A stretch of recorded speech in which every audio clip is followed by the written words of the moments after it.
All right, so I think the stream thingamabout thing is ready to go though. So hello everybody, MegaZardX here, back at it again to give you another very exciting video. And for today, we have none other than Falcon and the Winter Soldier, episode 2 to talk about and discuss for tonight.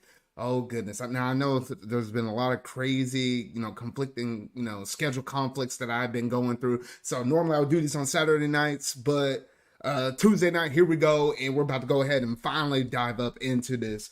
So whole freaking shoot, man. I mean, things started getting a little bit more spicy. Always the first episode is kind of like getting your toe into the pool, kind of getting used to everything, kind of getting, the mood, the setting, everything that's kind of going around. The premise of what the plot could basically be built upon and everything like that. Now we got all that out of the way for episode 1. Now we can get up into the spiciness of what episode 2 brought to the play, which definitely picked up from the tail end of episode 1 with that big old cliffhanger of there's a new Captain America. We got to see him in action and what he basically stood for, which honestly is about almost everything that's not normally what Captain America basically stood for. And then we got to see this brand new group, what they're actually called, that was associated with these big old strong people, but we actually got to figure out exactly why they're so strong to begin with though. So a lot to go over and a lot to dive up into, so let's go ahead and get up into it though. So without any further ado, let's go ahead and dive straight up into this episode review discussion for none other than Falcon and the Winter Soldier.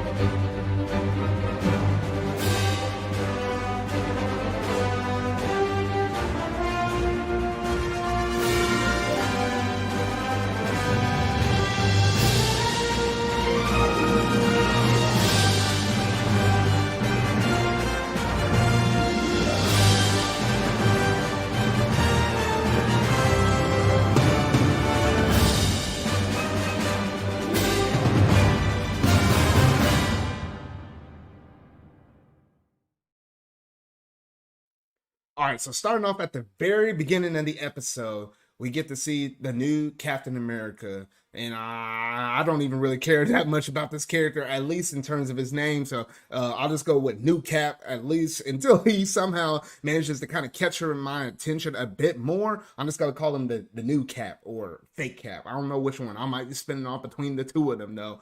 So that's what I'm going to call him. So anyway, so for the New Cap, we got to see him in the locker room and sort of kind of taking everything in. And essentially, this is where we get to see his character start to shine and we start to learn a little bit more about him. So basically, he's a military veteran that's been through several wars, got a lot of different awards and stuff.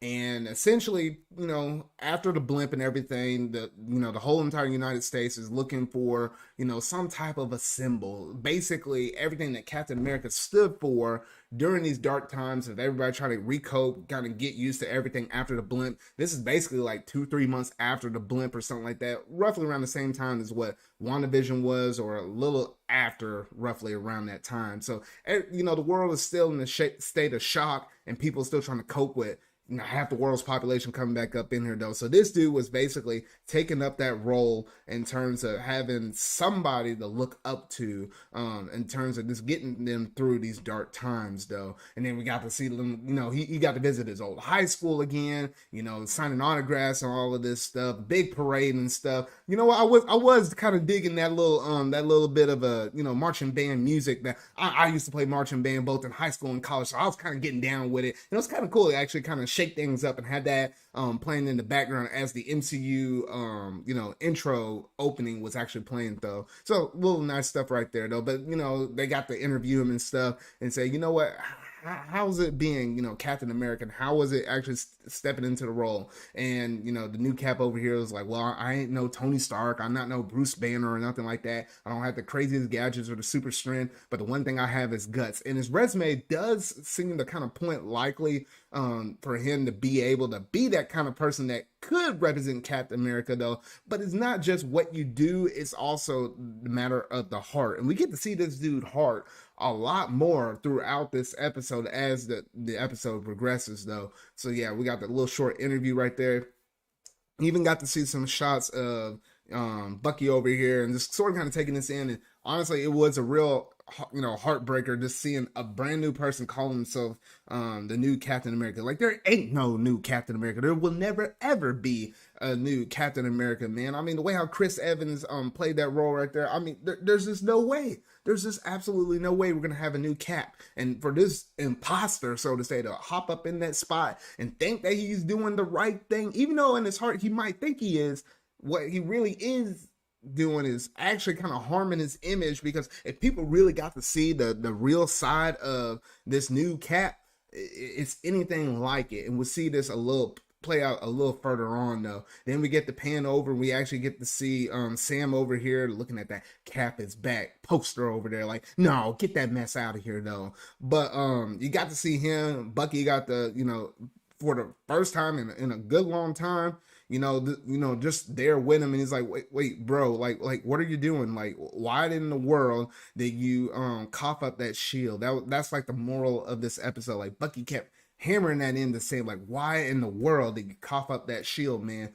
Like, Cap left that for you, but in Sam's heart, he was thinking he was doing the right thing in terms of the preservation, and he really thought that, that shield wasn't for him though.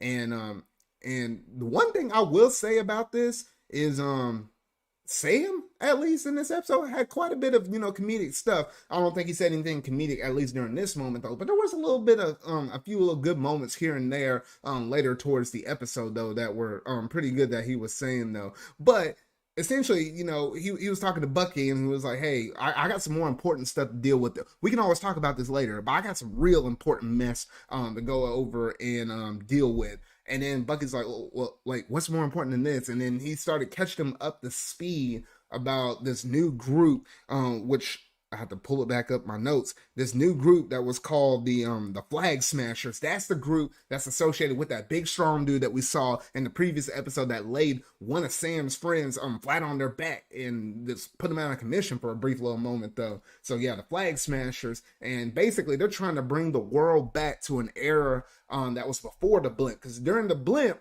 during that 5 or so year time frame when half the world's population was gone, you had a lot of world power leaders that were out of the picture. Things were a little more chaotic. With that much more space, people were able to kind of roam free and stuff. People were thinking that the idea of borderless countries, so you're just able to kind of go here and there wherever you wanted to go with no restrictions. I mean, you would think ideally that'd be kind of good, but that's kind of living like a almost like in a crazy world where it's like there's no rules, no regulations, no nothing. I think people just really love that kind of freedom though, and that's what the Flag Smashers are all about. They're trying to return things back to the way it was, though how successful are they? I doubt it, but let's see how much damage they're going to leave in their wake though. And that's what basically he was describing to him though. So then he gets on the plane and Bucky decides to follow him, and it's like, hey, what's the plan? And I like how he was like, you know what? And Sam kept calling him Bucky or whatever, though. And he's like, wait, no, you can't call me Bucky. Only Cap can call me Bucky because he always had a plan. But Sam's kind of like that. I got the plan in my mind, and we'll go and flow as as the shots. Whenever I see them, whatever shots I see, I'm gonna call them as they are as we go a little further on within this episode, though. So the dude flies out, and the funny thing is, Bucky, he was over here like, bruh, like, you know what, like, where's the shoot at? Like, we're actually too low to use a chute. And this man's like, shoot, I don't even need this chute. And that man just jumps out of the plane and lands on the ground using that vibrating arm to kind of break his fall. I'm like, bruh, like little things like that is going to kill you, man. You can't just keep constantly doing that, man. But anyway, so once they're in the facility, they're actually tracking these people, and they were noticing that they had like a bunch of cargo, and they've been kind of moving some stuff around, here and there, all the way across, different parts of, Europe and stuff over here in the, closer to the east/west over here. And, Bucky just want to charge head on into this thing. But, Sam's over here is like, wait a minute, hey, listen to Red Wing. There's probably more people here than what you probably think. And honestly, they were going back and forth. Like, Bucky's like, no, I can take it. I can just vibrating an arm. I can go. And Sam's like, bro, I can fly. He was like, slow your roll, man, and let's, evaluate the situation before we get a little hasty, before we kind of jump up in there and get our butts handed to us, though. And it was a little funny because as the Winter Soldier was kind of getting closer to the scene and trying to get closer to those people, it was one little funny moment that Sam was like, "Oh, you think you spend a little time in Wakanda and you're coming out as White Panther?" And it, man, that little part right there just kind of cracked me up. I was like, "Bro, what the heck, man?" But no, even Bucky turned around and said, "No, it's White Wolf, not White Panther." And I think that was the name that T'Challa's sister nicknamed him, as like the White Wolf has awakened back when in Avengers Infinity War, I want to say. So, a little tease back to that, though. A little Easter egg tease back to that, though. But anyway, they're over there kind of talking about their game plan and stuff. And these dudes were strong. Like, if you didn't see them, they were lifting up these big old crates and stuff. And they were like, wait a minute, that's super unnaturally strong. Like, what were these people taking in order to be able to lift and do things that strong, though? But it looks like they were about to head out of there, though. And then at that point, both the Falcon and Winter Soldier started rushing over there. And Bucky could move, man. That man was just gunning it real fast like Cap would, and just hopped on one of the back of these trucks. And then he was looking at this lady. He was like, "Oh, are you all right?" And this girl just literally smiled, kicked Bucky over there. He was like, "Oh, shoot." Like he was like, "What the heck?" Like, that girl laid it to him. And if it weren't for that vibranium arm, man, oh shoot, man, he would have had his butt handed to him, and probably would have been roadkill up on the side of the road, though. I was like, gosh dang. And then we got into the big fight sequence that happened within this episode, where they basically fought on the roof, or on the tops of these two moving semi trucks that was transporting all of these different goods and stuff. You got Sam all the way coming over here with his Red Wing and stuff. They broke his Red Wing, and it was like, oh shoot, things got personal at that moment, though. So he started getting up and into it, though. And then we even got to see the new Cap just pop up out of here out of nowhere. I was like, what the heck? And I was like, how the heck did this man get over here, though? But it basically, he was kind of tapping into Sam's Red Wing, and that's how he was able to kind of track where they were at. Like, the original Captain America would have had the resources to kind of go over here and figure out exactly where the issue or the problem was, and would have got to the source, not through hacking through somebody else's random old stuff just to get to the person. Like, that's not how the OG Cap rolled. But the new Cap is trying to roll like this, and I just don't like it, though. But anyway, they got up in there and started fighting, though. He started throwing that shield around and stuff like that, though. And this one moment during the fight really got me right here. It just got me by quite a bit. I was like, what the actual heck, man? I'm like, why in the world was Cap using a gun? This new Cap over here was using a gun. OG Cap never used a gun. Like, what the heck is this man? What does man think he is? I'm like, oh shoot. Like this is not what Cap did. Cap could always win a fight without using guns. Shoot, he beat up countless different aliens during Endgame without using a gun, man. Like, what the heck, man? Like, this is not the Cap that we all known and grown to love. That's just outrageous right there, though. But man, we got to see the Falcon and the Winter Soldier dipping, diving all over the place. They got their butts handed to him, and thanks to Cap, he was able to save the soldier from being roadkill and sweep them up right underneath that truck and roll over there to the side of the road, though. And shoot, it was at this point where they figured out, yes, these 8 members, and it was about 8 of them, were all super soldiers. And it was like, what the heck? Like, how in the world do 8 random super soldiers pop up out of nowhere? We thought that serum was dead and gone, and there shouldn't be anybody else popping up that's going to be an equivalent to like a Captain America like that, though. So that brought into some more questions in the mind, and they're like, oh shoot, now we got to really dig up into this, though, because this ain't right. And if left unchecked, these people are going to go on a rampage, and who knows how much destruction they could cause or how much chaos they can cause at it, though. So, Bucky and Sam just kind of talking back and forth about this whole thing, kind of bickering and arguing back and forth, though.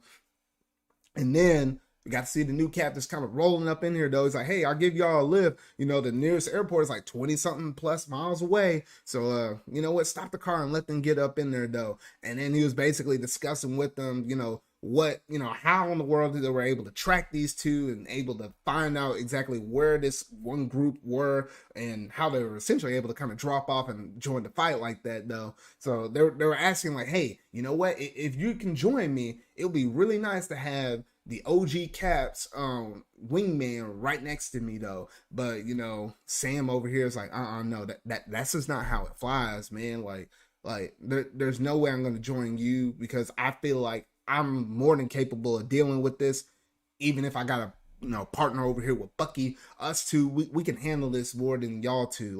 Like no, we're built for this.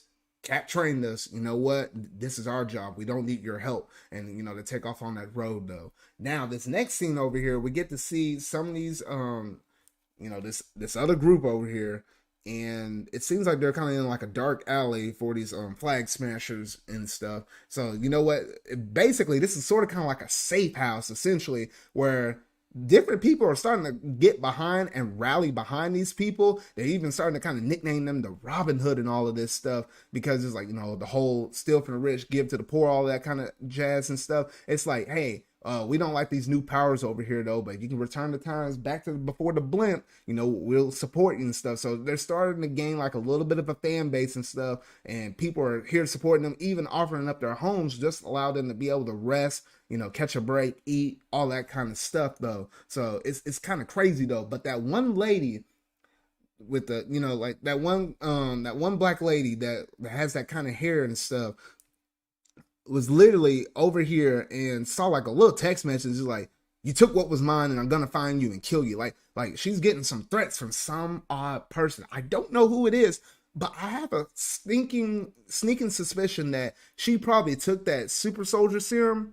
from this person, and I feel like that person was supposed to be the original one that had it. That's just my gut feeling. Don't know how close or off that little prediction might be though, but this is kind of like my gut feeling, at least at the moment though. So she basically was asking them like, hey, you know what, from this point forward, you're either in or out. We got to be all on the same page, because the people that she's with, she better trust them enough, because there's somebody else out there that's going to try to kill her or something like that. So I don't know, things get a little crazy though. Then we get to see Bucky over here and Sam, and they were just kind of talking about who we're going to contact, and because it's like we got our hands handed to us from some super soldiers. We need some more intel, or we're gonna need some more backup. One or the other, if not both. And Bucky's over here like, you know what? I think I know a dude. Let me go ahead and introduce him to you. So they happen to go over here to this random old town over here though, and this is one little other funny little moment that happened within this episode I really like, where Sam was over here and was walking over here, and one of these kids was like, hey, there's Black Falcon. And Sam over here like, Black Falcon? It's like, yeah, you're Black Falcon. And it's like, no, I'm not Black Falcon. I'm just Falcon.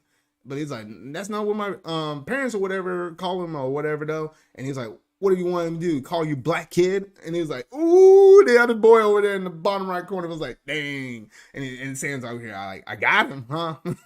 But it was little things like that. I do like these little comedic moments where they're able to stick it in here where they are, though. So that was just something I really did like and enjoy, though. Now, on the meanwhile, though, these two finally get to show up at this dude's house. And you get to see some other younger boy over here. And he was like, hey, what are you here for? And then and Bucky's over here like, hey, I need to talk to I need to talk to this man over here that lives over here. And he was like, what man? There ain't nobody live here. And then he basically told him, well, if you say this to him, he'll know exactly who I am. They let him up in the house, and lo and behold, we get to see this older black man over here. And at first you were kind of like, how in the world did Bucky knew this dude? But he said he knew him through some like Vietnam wars and stuff like that though, or Korean wars, I think, during some wars back in the past though. And he was like, hey, you know what? He's like, yeah, I kicked your butt, Bucky, back then. And he was like, yeah, I tore that metal arm right off of you, though. And he's like, wait a minute. Like, tore metal arm off of him. Like, what the heck? That's not adding up.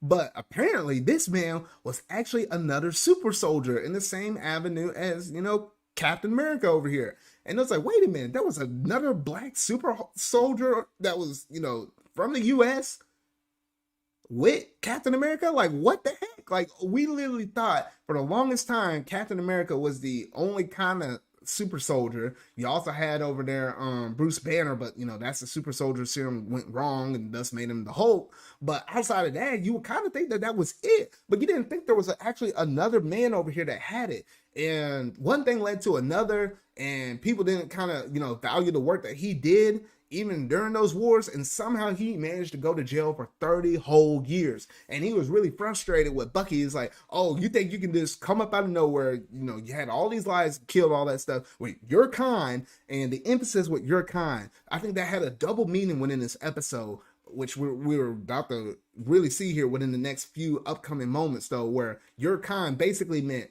the Hydra people, which that was what the dude basically fought behind, and it brought up some racial issues between, black and white, and saying you're kind of like white, in most societies nowadays, and you can see it even with or stuff here on the news, where it's like, if you saw anything relating with the police, or, how people are lenient in terms of letting certain people go, or certain people being mistreated, in the reference of what this dude was kind of bringing up, he's like, I'm a super soldier. Yeah, I get thrown into jail for 30 years. Yeah, you're not exactly a super soldier, but basically the same kind of equivalent of it, though. Did all of these heinous crimes and all of that, and you got relieved that easily? Like, what the heck, man? And that's what I think he was kind of hitting home. It was both, those two different things that he was hitting on, and he got really frustrated. Basically told him to kind of leave his house. And shoot, he even got so frustrated where he chunked a piece of something into his own wall. Like, that showed how much strength he had, even though he was that old, man. Like, that was impressive right there, though. And basically, he's like, get out my house and stuff. And then Sam over here was even arguing with Bucky. He's like, how in the world did no one tell me that there was another super soldier, a black super soldier? Same thing with Captain America, and no one has told me. Has even Cap known? And Cap didn't know because only Bucky knew. And he didn't even tell Captain America like that. Like, bro, like, what the heck, man? So basically, these two were arguing over here and stuff.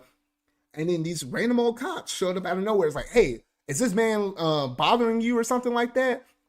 And this was another play on, racial issues that were sort of kind of being showcased off within this episode, and bringing awareness to this. Because normally in these kind of situations, you see these two kind of arguing, cops are going to probably favor being on the white person's side in terms of being on the black person. And typically in this, scenario, especially back in the day, years ago, Sam probably would have been arrested right there on the spot. I mean, to be honest, though. But they brought a little awareness to it, and the dude was like, hey, you know what? Hey, let me talk to you real quick. He was like, oh, I didn't know that you were the Falcon, which, all the props with him being a superhero and stuff, and being that closely tied to the government and stuff. He's like, oh, excuse me, y'all just wait here real quick. And that just kind of goes to show, like, the racial profiling that they almost sort of kind of did right here. Like, that just brings even more awareness to this. Like what the heck, man? It was a little bit kind of frustrating, but at the same time, you're looking at the environment where they're at the moment, though. I mean, put two and two together, and this isn't like the nicest kind of community on the block right here, though. Like this is almost like the ghetto, to be honest, though. But you know how that goes. So anyway, they basically said, hey, we had a warrant out for your arrest, Buggy, because you missed one of your sessions with your therapist. So we're gonna have to bring you in. And they brought him over here to jail and had to arrest him and whatnot, though. But somebody let him out on bail pretty fast, though. And you even got to see the therapist kind of pop up out of nowhere, though. But it was thanks to the new Cap that they brought him out, because he's like, hey, he's too much of an asset to be kind of sitting over here in a jail like this, though. So I sort of kind of have the authority now to kind of, pull some strings like that, though. And essentially he was like, well, shoot. The therapist was like, hey, before we drop all of the restrictions on this, so that way y'all two can actually get y'all's jobs done, let me make sure I check the status of, the mindset of, over here for Bucky, and see if he's able to kind of manage, or at least use Sam to be able to take care of him for the time being, because I'm not going to be his therapist at least anytime within the meantime soon. And this is where things got a little bit funny, a little bit weird, and a little bit frustrating, because, man, these two over here could not hardly get along at all. Like, you would think this is like two kindergartners that got in a fight, and they just aren't willing to forgive each other yet. Like, whole shoot. Like, there was even a funny moment where both of them were supposed to be facing each other, doing like a soul gaze, like looking into each other's eyes, something that the therapist said that couples would usually do, or at least she would do with couples, in terms of them kind of getting over through their differences and whatnot, though. And he was like, it was a little funny kind of seeing them react like this, like, oh, you're gonna enjoy this and all of this stuff. And he's like, yeah, get close. And they even have to like spread the legs apart or something like that, just to even get closer or something like that. It's just little things like that add another little comedic effect right there, though. But then essentially, they kind of came down to the conclusion where Sam was like, hey, you know what? This ain't going to work right now. You know what? The simple solution to this is, hey, you know what? I'll go ahead. We'll partner for now. we'll get this job done. And after it's all said and done, we can go both on our separate ways for a very long vacation and never see each other again. And Bucky over here is like, you know what? That's a great idea. I'm right there with you, man. And essentially those two were like, okay, you know what? That's it. We don't need to be wasting any more time here because we got some serious business to deal with. So thanks for making things feel real uncomfortable over here, though. And the two of them left. Now, right outside of the police station, we got to see the new Cap over here with his new partner over here, though, and was basically like, hey, you know what? You can say thanks or whatnot, though. And then they kind of started talking about spilling the beans about, you know, like this whole new organization. Where do we go from here? Do we have your support or not? And basically what, you know, Sam and Bucky came up with is like, hey, we're still going to do things our way. Hey, y'all got so many rules and regulations to go through with the government. We're more so free agents, you know, being with the superheroes and whatnot, though.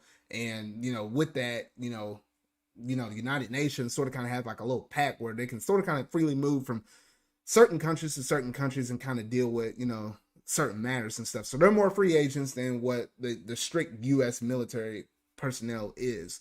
And you know what? The one thing that new Cap says, like, you know what? Stay the blink out of my way. I was like, whoa. Cap never, you know, just cussed out like that or said something rude, that mean, and a big major threat like that, like stay out of my way like that. That was the final straw that you saw. This new Cap isn't the OG Cap at all. Like, this is that final breaking point. Was like, no, this ain't the man. So it's like, I don't know how much his character is going to progress throughout this series, though, but it is looking rough for this new Cap over here. I can't stand the man at this point, though.